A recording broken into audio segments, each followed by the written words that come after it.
अगर एक घर में बहुत सेवा प्रवृत्ति वाला व्यक्ति, दयालु और करुणा भाव वाला व्यक्ति, सदाशयता और प्रेम और अपनत्व वाला व्यक्ति, सबके हित और सबके भले की कामना वाला व्यक्ति था, तो वही व्यक्ति था जो पूजा पाठ भी करता था।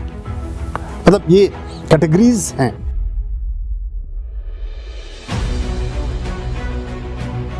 गुरुजी, सूतक पातक में पूजा पाठ क्यों नहीं किया जाता है? क्या परमात्मा इस समय हमारी बात नहीं सुनते हैं? कृपया मार्गदर्शन कीजिए गुरुदेव। अति प्रसन्नता में हम सहज मनुष्य, सामान्य मनुष्य उसमें बह जाते हैं।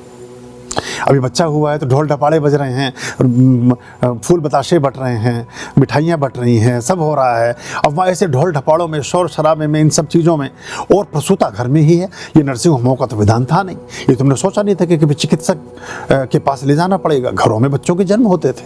अभी 20-25 साल से परंपरा ज़्यादा, 40 साल से 25 साल से ज़्यादा बढ़ गई है। अब हर जन्म अस्पताल में ही होता है। पहले सब घरों में ही जन्म होते थे, और 5-5, 7-7 बच्चे भी होते थे हर घर में। तो और कोरोना कोविड में भी सब बच्चों के जन्म घर में ही हुए। तो ये तो हमने वो बना लिया है, उस तरह से चलता है। उन दिनों चूंकि प्रसूत काल में भी एक थोड़ा सा इस तरह की प्रक्रिया होती है जिसमें अशुद्धि व्याप्त हो जाती है, और हमारे पास अलग अलग घरों की तो कल्पना ही नहीं थी। हिंदुत्व में अलग अलग फ्लोरों की भी नहीं थी। हम फ्लैट कल्चर, हमारे यहाँ वास्तु का जो सबसे बड़े ग्रंथ हैं, वास्तु ग्रंथों में ये मालाओं का कोई विधान नहीं है। जो माला थे, जो महलों के ऊपर के दरीचे बनते थे, उनमें सिर्फ जो रणबांकुरे थे, जो सेनापति या आर्म फोर्सेस, सिपाही, सुरक्षा सैनिक, वो उन झरोकों में खड़े होते थे, और उनका बनने का ढंग अलग ढंग का होता था। बाकी सारा रिहाइश एक ही तल पर होती थी, तो उससे दोष नहीं लगते थे। तो अलग अलग की तो कल्पना नहीं थी। तो ऐसे में जब एक ही घर में सब रह रहे हैं और उसमें प्रसूता भी है, तो वहाँ जो साफ शुद्धि होने में टाइम लगता था, तो और एक मन का विचलन भी बैठता था। बहुत सारे क्रियाकलापों में हम बिजी होते थे। तो हम सोचते थे कि 2-4 दिन, 3 दिन, जब तक हम वापस यज्ञ करके फिर हम, ईश्वर ने तो प्रसाद अब दे ही दिया, तो अब हम इसको इस तरह से करेंगे। ऐसे ही पातक में कोई डेथ हो गई, कोई मृत्यु हो गई, कोई बड़े लंबे समय तक रोग के बाद मृत्यु होती थी। अब तो अस्पतालों में ज़्यादा मृत्यु होती है, पहले घर में ही मृत्यु होती थी। तो वो रोगाणु और जीवाणु कभी कभी घर में रह जाते थे। और ये भी मैं आपको बताऊं, अच्छा है कोई व्यक्ति तो ए से लेके जेड तक में अच्छा है, अगर बुरा है कोई व्यक्ति तो ए से लेके जेड तक में बुरा है।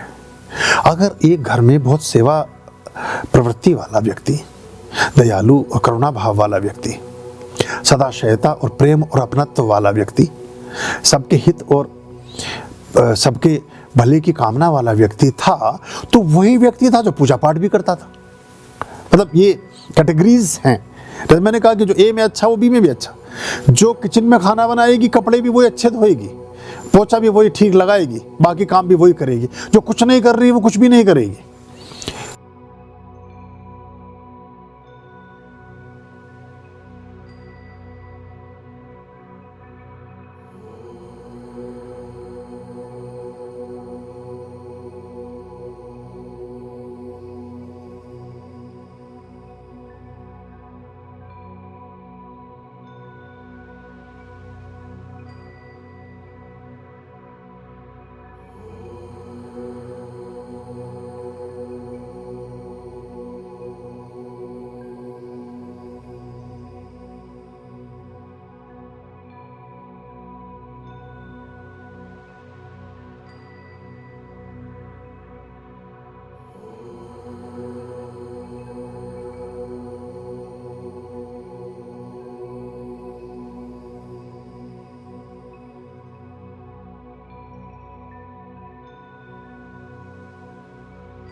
भज रे